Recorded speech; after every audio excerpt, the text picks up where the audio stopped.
topics and opinions expressed in the following show are solely those of the host and their guests and not those of W4CY Radio, its employees, or affiliates.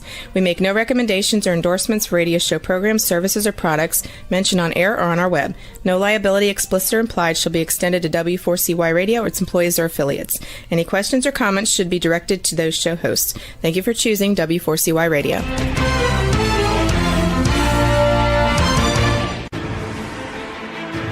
What's working on purpose anyway? Each week, we ponder the answer to this question. People ache for meaning and purpose at work, to contribute their talents passionately and know their lives really matter. They crave being part of an organization that inspires them and helps them grow into realizing their highest potential. Business can be such a force for good in the world, elevating humanity. In our program, we provide guidance and inspiration to help usher in this world we all want, working on purpose. Now, here's your host, Dr. Elise Cortez.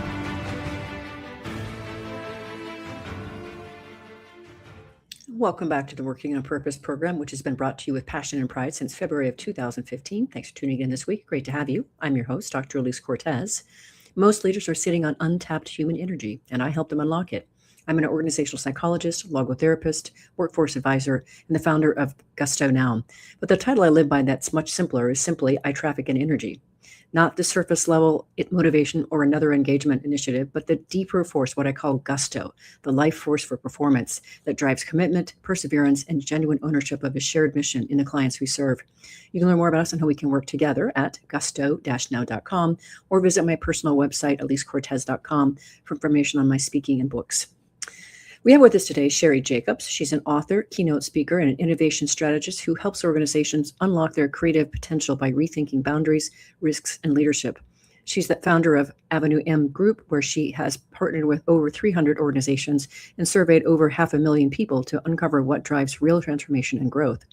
She's the author of The Unexpected Power of Boundaries, Rethinking the Rules, Risk, and the Great Drivers of Innovation, which we'll be talking about today. Specifically, we're going to focus on the key drivers of boundaries, voice, and permission to help leaders unlock and unleash more innovation in their organizations. She joins us today from Denver. Sheri, a hearty welcome to Working on Purpose. Thank you, Elise. It's such a pleasure to be here. It's amazing, as I want to celebrate this book that we were talking about before we got on air together. And I want to share just, how much I got out of this, Sheri. I learned so much from your book. And one of the reasons I keep hosting the show is because it is that catalyzing learning engine for me. So thank you first for just bringing a beautiful, well-written book into the world. Oh, thank you so much. I really appreciate it. You are so welcome. And let's let our listeners and viewers understand a bit more of your background. I know it because I read your book, but let's hear about your background and where this book came from and why you were so compelled to write it. It's not an easy thing to write a book. So let's hear the background. Absolutely. So over the last 16 years, as you mentioned in my introduction, I have run a research company, surveyed a lot of people. 500,000 is a lot of people across every industry.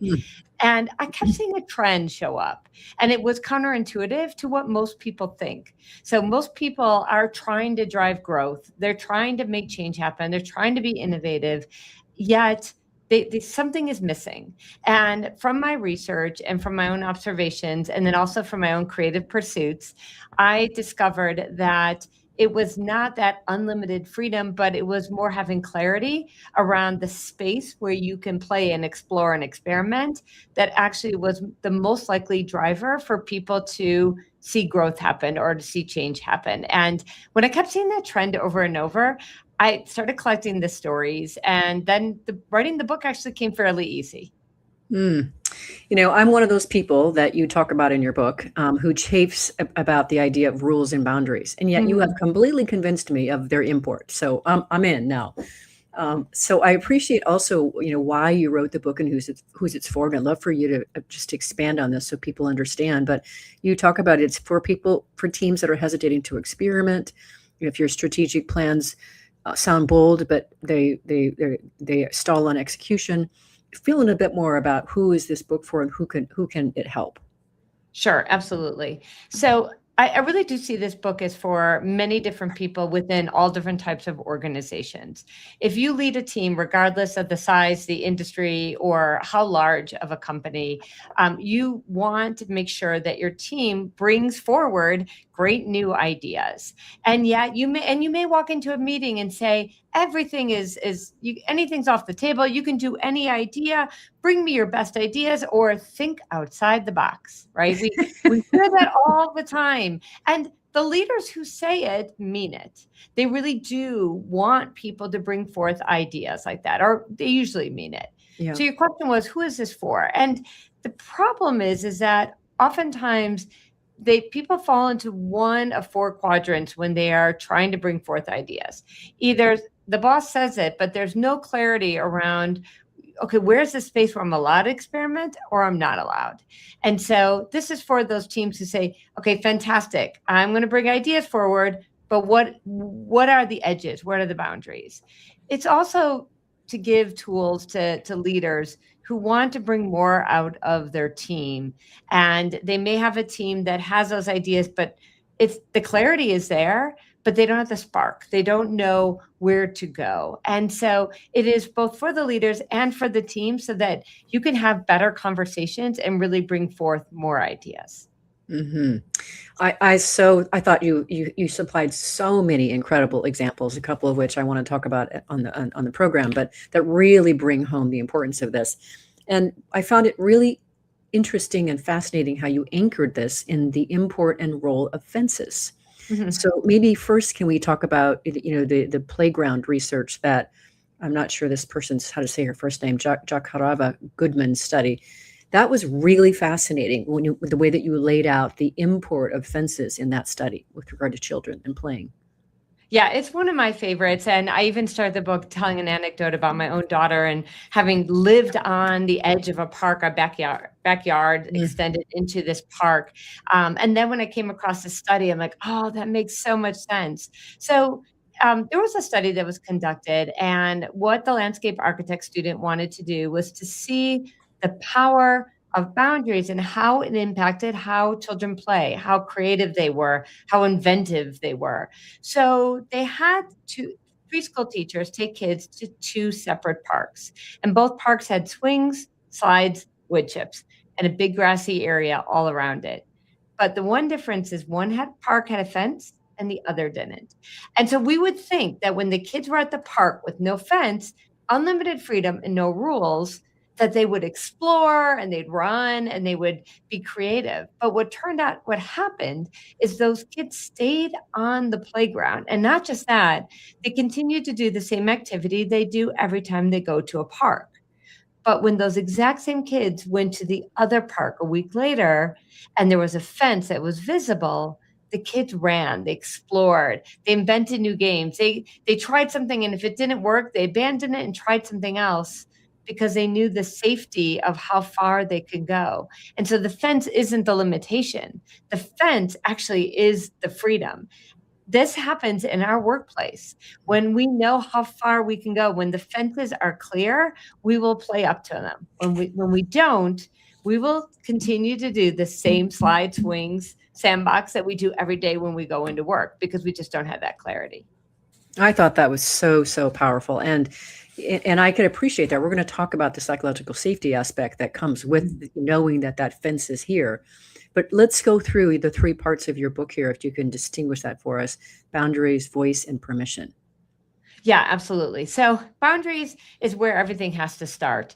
Without having that clarity, clarity is what drives growth. Clarity is what motivates teams. Clarity is what increases engagement. All that comes from knowing where the boundaries are, just like it did on the playground. And I give lots of examples for that.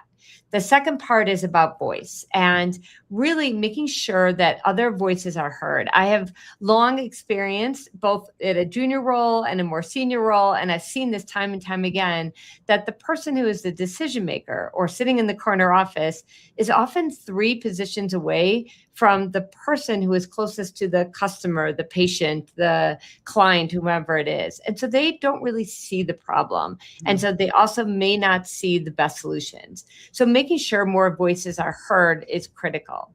Once you have those two in place, that's when you can go and start more the tiny experiments, giving people permission, allowing them to take shots, and they will, because the other two are in place. I appreciate this. I'm going to tell you, you're going to probably appreciate that. I was talking about you on my run today. So I run with my friend Charles on Tuesdays in the morning.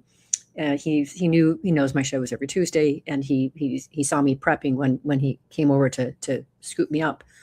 And I told him about your book, and he said, this would have been handy before I went through this whole air conditioning issue. He said, I called a company, and they said the part that I needed to be able to get this was $900, $925 installed.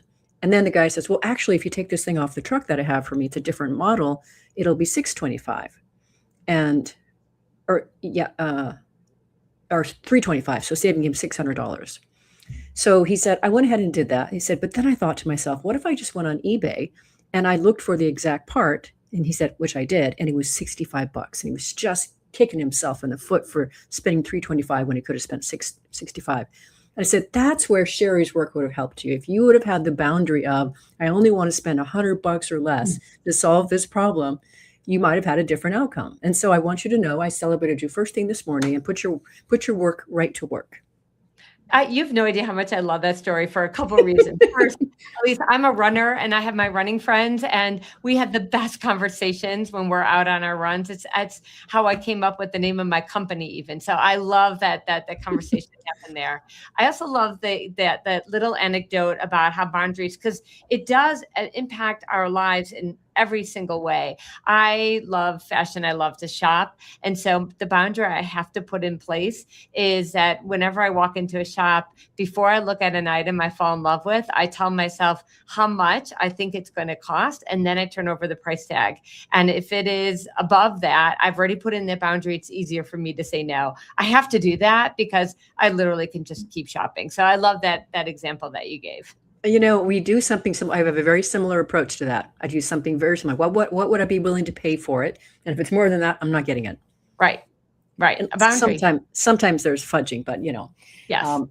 It depends on how much risk I want to take that day, which is where I want to go next. Mm-hmm. I really appreciated your risk capacity model, your 4 kinds of risk capacity. And I appreciated how you talk about how many organizations pride themselves in being data driven, but that mindset can inadvertently limit their understanding of risk capacity. And you have a different approach to that. So if you could flesh out the idea of risk capacity for us. Sure, absolutely. So I often ask this question is, if I were to ask you how likely you would do something you haven't done before, what is the phrase that comes to mind? And everyone in every audience, every conversation will say, well, my tolerance, of course. It's about my risk tolerance. I said, yeah, that's what we all think. But here's the thing. It should not be about your risk tolerance. It should be about your capacity to take the risk. So how you feel emotionally about something may be either holding you back, or you may be taking risks that are too big because you have high or low risk tolerance. The question we should always be asking is, what is my capacity to run this experiment, to try something new, to fail, learn from that, and move forward? If it's low, if I don't have a lot of capacity, don't do it. If it's high, then move forward. Make it something that you can learn from. So the quick example I share is Amazon clearly has high risk capacity. They invest, they can have major failures and lose a lot of money. But my little local pizza place that's around the corner from my house, they have tight margins. They have a small built-in audience. If they try something new and it fails, that has a bigger impact on them. And so their risk capacity is lower. And knowing your risk capacity is critical, not your tolerance, but your capacity to try something new, for it to not work, for you to learn, but to be able to successfully move forward. So I think that's incredibly helpful. And then, of course, and nestled in that is you talk about, you argue for being more data influenced instead of data driven. I thought that was also very, very insightful. Yeah, absolutely. Well, like you mentioned before we got on how many books you've read and how many authors you've interviewed. And I picked up a book and it was talking about get 80% of what you need and move forward. And that was years ago. Over the last 15 years, I've run a research company. So I run a company that helps organizations gather the data. But I will always say that there's a certain point where you need to get what you have and move forward with it. And that is data influence, not data driven. Because by the time you cross every T and dot every I and gather every single data point, the world has changed. And we know that. We feel that every day. So identify the couple points, a couple things that are going to give you more confidence and that fall within your capacity to take the risk or to try something new. And that is being data influenced so that you could learn rather than waiting to have every single data point and probably missing an opportunity. So powerful. And I think many of our listeners and viewers can really resonate with what you just said there. Okay, so then the other thing that I wanted to cover here that I thought was really interesting is, when it makes sense to move the boundaries. And I thought the Brooklyn Public Library example was stellar to illustrate that. If you could share a bit about that case. Yeah, absolutely. So not too long ago, the Brooklyn Public Library, Amy Mattel there, she reached out to my company and said, we're curious. We think that there is a policy in place that is out of date. And almost every company, organization has this in place. They have policies that were there, that were designed, and they were made sense at the time, but nobody goes back and revisits them. Well, in their case, it was, when we had public library, cards, we had to make sure that you lived within a certain distance of the public library because we had physical books. But years ago, we started moving to ebooks. And I'll even ask a room full of people who here reads an ebook, and almost every hand will shoot up. And so many people use ebooks, and that you don't need to physically return a library book to the library. But the policy around getting a library, getting access to books had never changed for most public libraries around the country. And so what we were looking at is this a boundary that can be moved? Why does it exist? What if it moves? And what will be the impact? And as they looked at what their mission was, why they existed, and what they hoped to achieve, it was providing people with access. Right. And what was critical to that was changing the policies around getting library cards. There's a bigger program that this was bundled into, or called Books Unbanned, but that whole entire effort to just make sure that any individual, regardless of where they lived, had access to certain books, was the initiative that drove this. But the takeaway from it is, how many of us are still operating within policies or within guidelines that have become outdated? And so those are boundaries that potentially can be moved. Right. Yeah. Still running the company from 1983 policies. Let's change that. Yeah. Let's grab our first break. I'm your host, Dr. Elise Cortez. We run the air with Sheri Jacobs, innovation strategist and founder of Avenue M Group, who helps organizations unlock their creative potential by rethinking boundaries, risks, and leadership. We've been talking a bit about some of the important base of her work here. After the break, we're going to continue with more examples and much more examples of how you can use the voice aspect of her work. We'll be right back.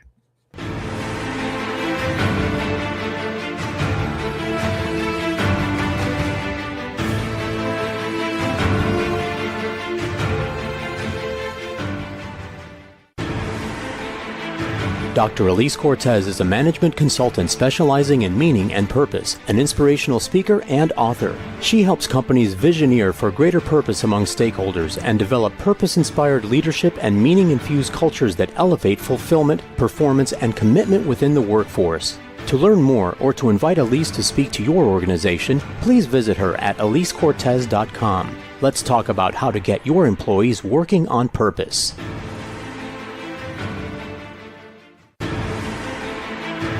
This is Working on Purpose with Dr. Elise Cortez. To reach our program today or to open a conversation with Elise, send an email to Elise, A-L-I-S-E, at elisecortez.com. Now, back to Working on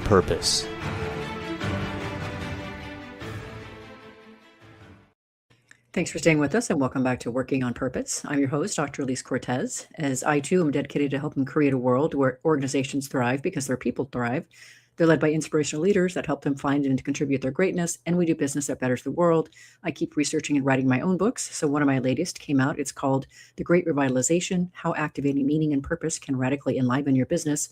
And I wrote it to help leaders understand today's diverse and discerning workforce. What do they want to stay with you and give you their best? And then I gave you 22 best practices to equip you to provide it for them through your leadership and your culture. You can find my books on Amazon or my personal site, elisecortez.com. If you are just joining today, my guest is Sheri Jacobs. She's the author of The Unexpected Power of Boundaries: Rethinking the Rules, Risks, and Real Drivers of Innovation. So I absolutely jammed on a lot of the voice section of your book because I thought there were so many great examples in there. And I wanted to showcase from the Good Catch Model chapter the idea of the Best New Mistake Award. I thought that was just brilliant. Oh, thanks, Elise. Actually, it's funny because that's one that probably gets some of the most attention from this book or when I share it from the stage. So years and years ago, I worked at a .com, and this is at the very start of when people were going on to the internet. And the only thing people were doing they were checking sports scores, they were sending emails or going into chat rooms. They were not doing any financial transactions. Banking wasn't done online, and certainly not payroll. But we were launching a company, and in those early years, we were very innovative and we would take risks, and we knew that our capacity for which ones we could take. And we became a very innovative company to a point where we became the largest online payroll company in the world. As we've gained that success, as so many companies do, and they grow, you have this mindset of how do we keep that mindset here? How do we make sure that people continue to innovate and not get comfortable? And so we created something that is called the Sure Choice Awards. And so while we had awards for the best new innovation and the best customer service and other typical awards you would see at companies, we also offered an award for the best new mistake. And that award got 4 times the monetary value of any other award. And with that, the idea was if you tried something, it failed, but you learned from it, and that helped a future improvement, it was the mistake that you submitted, that's what could win the prize. And I remember my boss at the time, Troy Hanikoff and Michael Alter, saying, a really good leader and a really good employee never bets the company, but occasionally bets their job. They take that risk, right? And so they wanted to create that culture and also reward people, not just say we have a culture of experimentation, but actually reward people for it. I would say that whole idea gets replicated when I share it all the time. People are always looking at how can we create the Best New Mistake Award? What rules do we put in? And that you have to determine for yourself, but it's a great concept to replicate. I think it's brilliant. And I also appreciate that you say in your book that this approach reframes mistakes as potential breakthroughs. I thought that was wonderful. And then you also, there's a quote in there from an Inc. magazine article about where Alter, the leader, is quoted as saying, mistakes are the tuition you pay for success. Yeah. I think that's, if you could reframe to that, what a difference that would make. Well, when I was younger, I failed at a lot of things. I jokingly say that my mom had Find Sheri's Hidden Talent. It was this campaign, and she put me in every lesson. I love that in your book. Yes. Yeah. And I tried every instrument and gymnastics and acting, and I just constantly failed. And I remember when I was young, talking to a grandparent and saying, just complaining, I'm like, I am not good at anything. I keep failing. And what they said to me was that failure is knowledge earned, and knowledge is power. And I just never forget that, because knowledge earned is tremendous. And when we're young, we do fail a lot. We're given that opportunity. When we get older, we put in things that I don't want to fail. When the truth is that we just need to know what is our capacity for failure, going back to that. So absolutely. So good. Okay. And then building on that, I thought the concept, you talk about intelligent failure versus incompetence. Let's tease those two out. Yeah. So not all failures are going to be created equal, right? And so And that's important. And your team needs to know it as well. So we definitely want to have a culture of experimentation. And there's a lot of great literature that's been written about this and studies about how important it is that people can speak up and that people can try things and talk about it. But we also want to make the distinction that when mistakes are made or they spark growth or one that signals that there's a problem here and we need to address it, that's very different. That's intelligent failure. And that's Amy Edmondson's brilliant work on that. And I think it's essential as we look at how do we bring the concept of failure into companies that are so focused on excellence or so focused on what we're going to achieve. They're through thoughtful and crafted and executed experiments and not just random acts that may happen. On the other hand, preventable failure happens when there is a clear standard or a best practice and somebody just didn't follow it. So it's not about just, experimenting and failing just for the sake of it, but it is making sure that we know why we're doing what we're doing, what is the purpose of it, and how to follow through on it. So, again, the preventable ones are repetition and careless errors and missteps. And you want to have training and structure versus intelligent failure, which is thoughtful experimentation with a learning intent. And also, we don't want to forget, let's celebrate it and make sure that what we're learning is something that's also can be scalable. Mm-hmm. Awesome. It's just that was so crisp. And, I know both of us have spent time in many organizations that really, just to use the mandate is, create, innovate. You've got clear space, but the conditions are not there and the support is not there for them to do that. And they're not aware of it until they read your book. That's right. That's right. Okay, so I think it would be incredibly useful next to talk about the role of failure boundaries and why they matter. Yeah. So at the very beginning, when I started writing this book, I really loved that phrase around failure boundaries. And it's something that has stuck with me throughout the writing of the entire book. And that's what creates that sandbox, that area where experimentation and play can happen within your organization, right? You're defining the edges of the creative space. You're framing what it is. And within that frame is where the creativity really can come out. I see this because in addition to being a researcher and an author and a speaker, I'm a wildlife photographer. And I see this in all aspects of my life is where when we know where those failure boundaries are, when we have a frame for that, then we can take bolder moves. That's when we can really try something different and not waste energy on something that is not going to help us move forward. So a clear failure boundary doesn't just permit risk, it invites it. It says, let's try it. Let's learn. We've got your back. We're here. We get it. One of the many things I appreciate about your book and in the books that contain some of this is I loved your stories of being a wildlife photographer and, all the 3,000 shots that you would take. And the reason I think that's so important as an author is we know you. We then know some of your essence and we can relate to you and feel you. And I just thought it was really delightful how you shared those stories. Oh, thank you. Yeah. It is my voice. Like when you hear me speak and when you read the stories, you do get to get that essence for sure. She didn't have what's the word? A ghostwriter that she wrote this. Yeah. Okay. So having somebody who was actually I was in the hospital for a week in December. So the Good Catch program and Just Culture example you talk about with the Children's Hospital of Philadelphia was incredible. So if we could bring that to life, if we could get more organizations to do stuff like this, I really think we could change the world.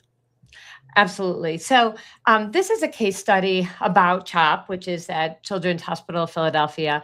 But also Amy Edmondson had done her whole body of work around psychological safety. Also, it was around healthcare workers. And so there's a huge body of work out there. And then there are anecdotes where you can see it, where there are two ways we can think about things. One, we don't have a culture where people can bring up observations or mistakes so that we can learn and move forward. There's too much fear. They don't have that freedom to say something, and they don't build it into a reward system or a culture where they say this is essential so that we continue to have the patient's best interest in mind, right? Or we have that culture where that is critical for us to learn and to make sure that ultimately, if a mistake happens, we want to celebrate the person that observed something and brought it forward, no blame happening, but so that we could change things. And that happens every day in healthcare because everyone is human. People are going to make mistakes. They're going to overlook something. They're going to be burnt out.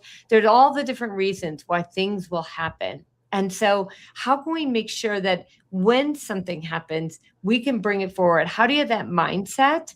And that happened in the Good Catch program. And the Good Catch program was the name at CHOP, but it's also a program now at many other hospitals where you see something and it could be just simply like a gurney or something that's going through the hospital that is wobbly or can put the patient on it at risk. And you raise the attention to it and you're like, okay, good catch. We caught this now. And so now we can make a change so that future patients don't get injured by that. That kind of culture, we can bring that same sense to every single work setting. It happens in aviation, it happens in airlines and with pilots, and it really needs to happen in all cultures too. I agree. And I appreciate that, what you also said in the book about that particular case is you say this mindset shift at the heart of the Good Catch program. It's a proactive initiative focused on identifying and addressing potential issues before they cause harm. It's rooted in what's known as a just culture, where individuals are not punished for making mistakes, but rather held accountable for how they respond to them. That is so powerful. Absolutely. And anecdotally, one of my closest friends, her husband is a pilot. He just retired, but he was a pilot for a major airline. And I would talk about this with him. And I was curious, what do we see? Was he seen as a pilot? And he says, we have that. That is built in here because at the end of the day, when the pilot decides to take off, they have all those lives there on the plane. And so we need to be empowered, but not just the pilot, but even the co-pilot or anyone else on the plane that's part of the crew is able to speak up and say something. Mm-hmm. Oh, I just can think of so much disaster that could be averted if we could make this safe. And we will talk more about that when we come back from the break. I'm your host, Dr. Elise Cortez. We've been on the air with Sheri Jacobs. She's an innovation strategist and the founder of Avenue M Group, which helps organizations unlock their creative potential by rethinking boundaries, risks, and leadership. After the break, when we come back, we're going to talk about the importance of bounded psychological safety and why it's important for performance and innovation. We'll be right back.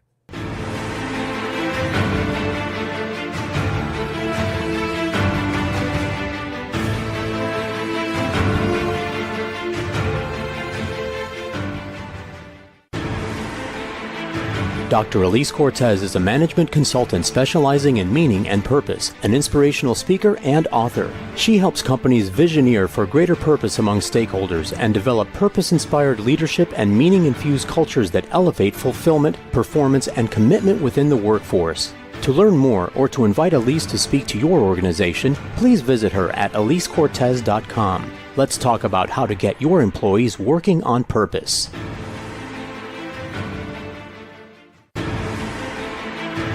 This is Working on Purpose with Dr. Elise Cortez. To reach our program today or to open a conversation with Elise, send an email to Elise, A-L-I-S-E, at elisecortez.com. Now, back to Working on Purpose.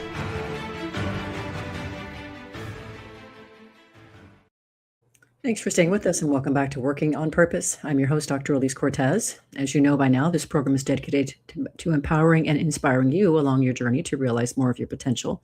I mentioned my last book came out, The Great Revitalization, and that it contains those 22 best practices to help you to elevate your culture and your organization for today's discerning workforce. What I did for you is I created a simple 3-page free assessment you can take off my gusto-now.com site to determine the extent to which you're meeting those standards.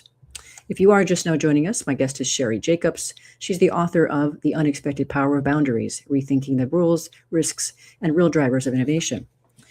So as an organizational psychologist, I could not help but just rivet myself on how much you sprinkled the idea of bounded psychological safety throughout the book. But I want to anchor that too, and just thinking about how so many organizations, of course, people aren't encouraged to innovate because they are worried about their job. They're worried about, getting fired. They're worried about, what happens if they stick their neck out. So if you could bring to life a bit more of bounded psychological safety and why does it matter for performance? Sure. And there are, within every workforce or company, there are different departments that some of them, they work in compliance, they work in finance, but they have to work with a sales team, or they work with other departments that have different levels of risk capacity or things that they're going to do. In addition, like you said, not everybody is like, listen, I just want to keep my job.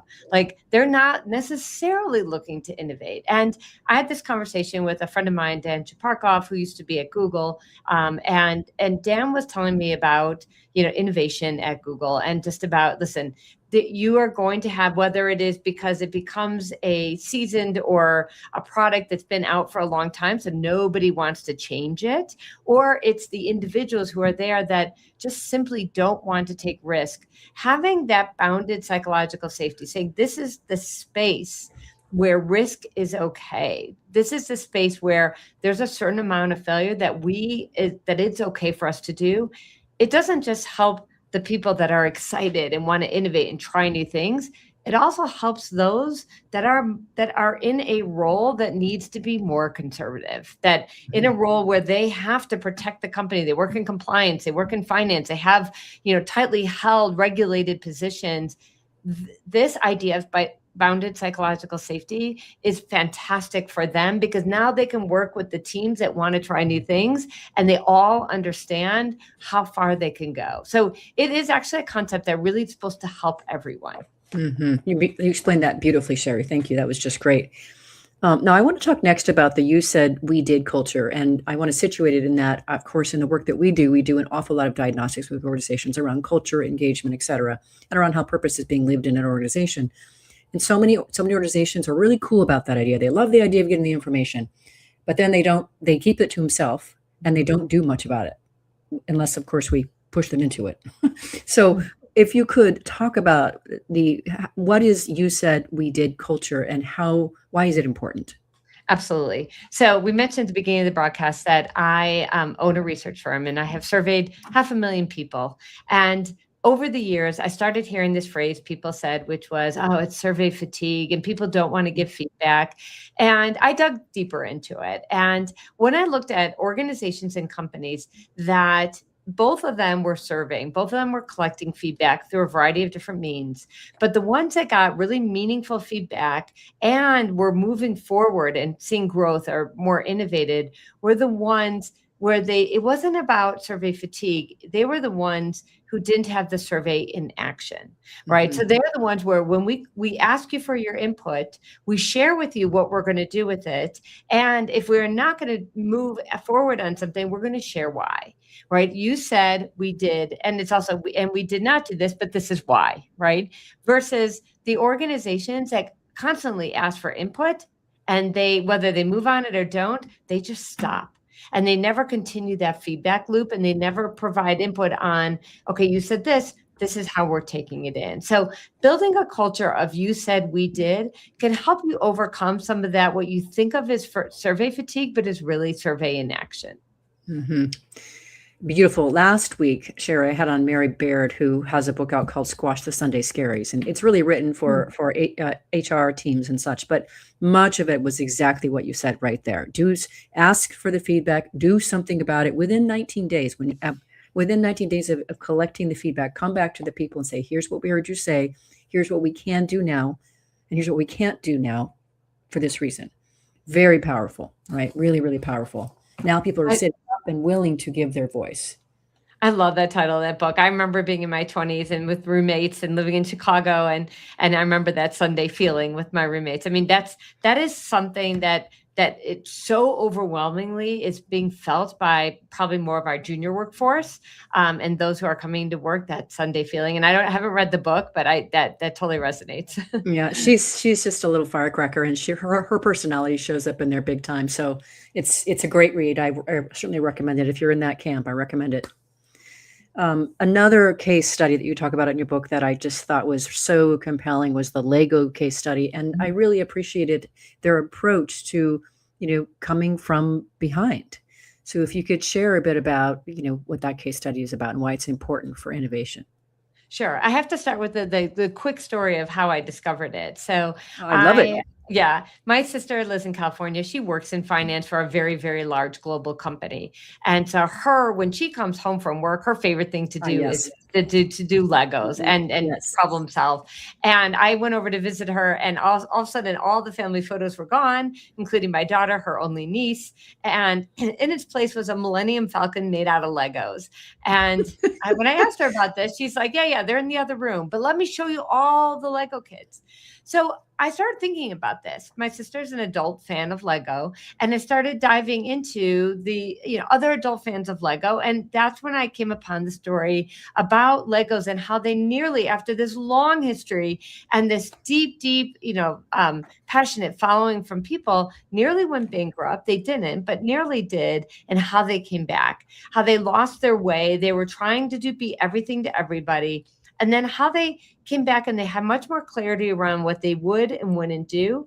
And then how they built a community. And that community that they built were part of the people that were building that future for Lego. And they really supported that group with team ambassadors.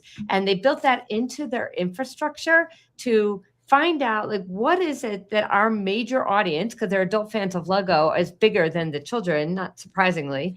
And they wanted to, as a company, if we're going to grow, we need to engage them. How do we do that? Let's create a platform. And let's create a platform where we empower anyone who goes onto that platform to provide feedback or ideas. So that co-creation that they built, and then they came back from the brink of bankruptcy, it's been written about, but I think there's an idea there that many organizations that are struggling to move forward, or they're split in so many areas. How do we get that clarity and focus? Part of it is going to come strategically internally, but part of it's going to come from your audience, from your users or your customers. I think it also really speaks to the power of collaborating with, those very customers that you want to serve and depend on. And there's vulnerability in that. There's trust, there's a request, it's really beautiful. And so I thought that the example really spoke to what could happen when you really genuinely care and want to serve your customers. You need their help to improve your product, and you want to enroll them in your process. Yeah, and they still have fences.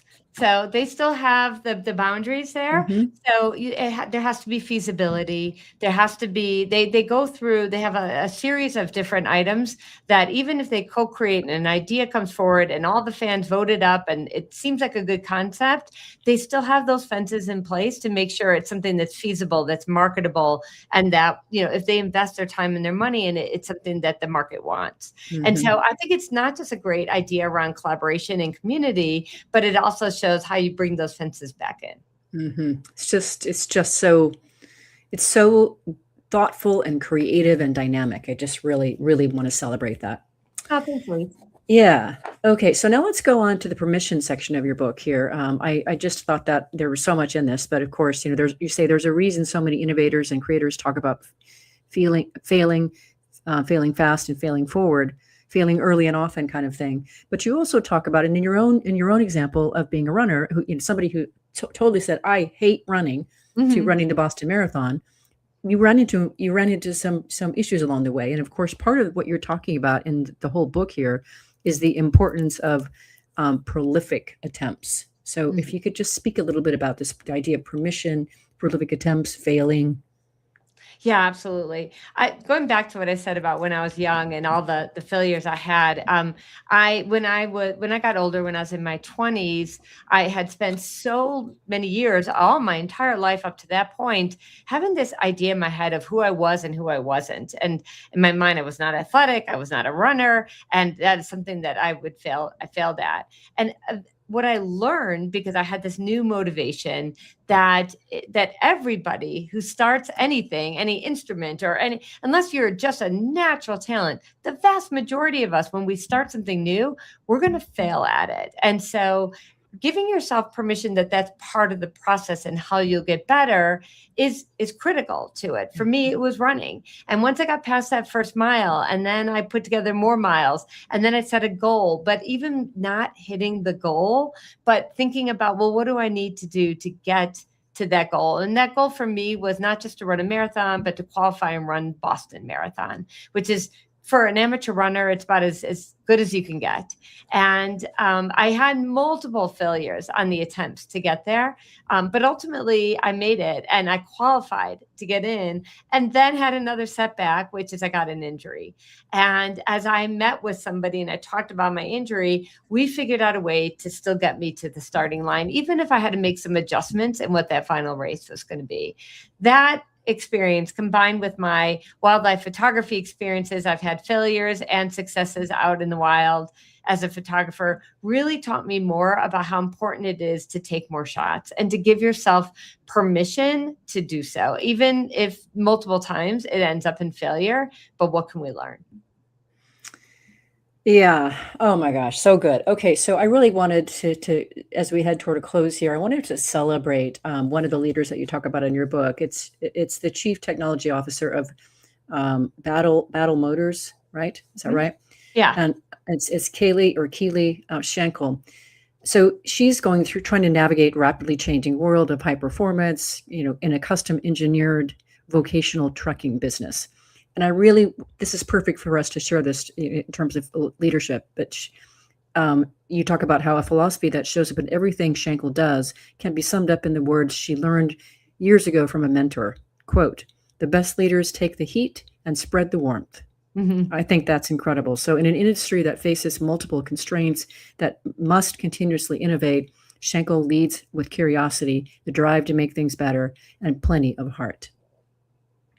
Yeah, I was so fortunate to meet her. I met her at an event where I was a speaker, and we connected. And then afterwards, as I talked to her and I talked about what she had built, especially as somebody who was not a majority, gender. So she was a female in this department, and it was more populated by men. So not dominated. She also taught me that phrase. It's not male dominated. It's male populated. Yes. And so she, as I talked to her, and she told me about how she was able to bring such innovation out in her department, it really came from that philosophy and making sure, whether it was an intern from I think it was Cal Polytech or from wherever it might be, to any other person on her team, so that she could encourage them to do that, right? Fail hard, fail fast, fail often, just really bring that forward in the work that they do and to support them in that way so that they could innovate.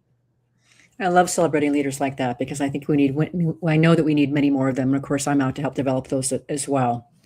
So I couldn't let you go without celebrating that. I think you know that this program is listened to by people around the world, and they tune in for different reasons. They tune in because they want to continually become a better leader themselves. They want to learn more about human flourishing in the workplace and be part of that, various things. What would you like to leave them with? Yeah, you know what? We think that more is better.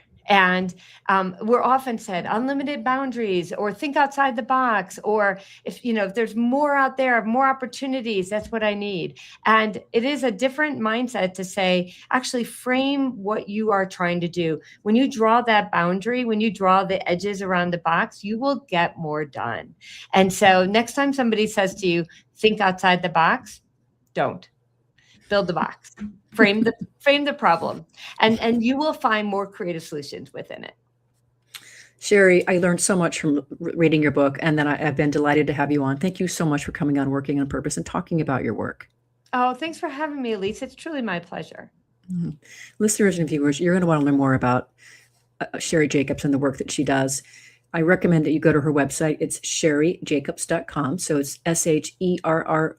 Oh, sorry. Yeah, there's just one R. SHERI Jacobs.com.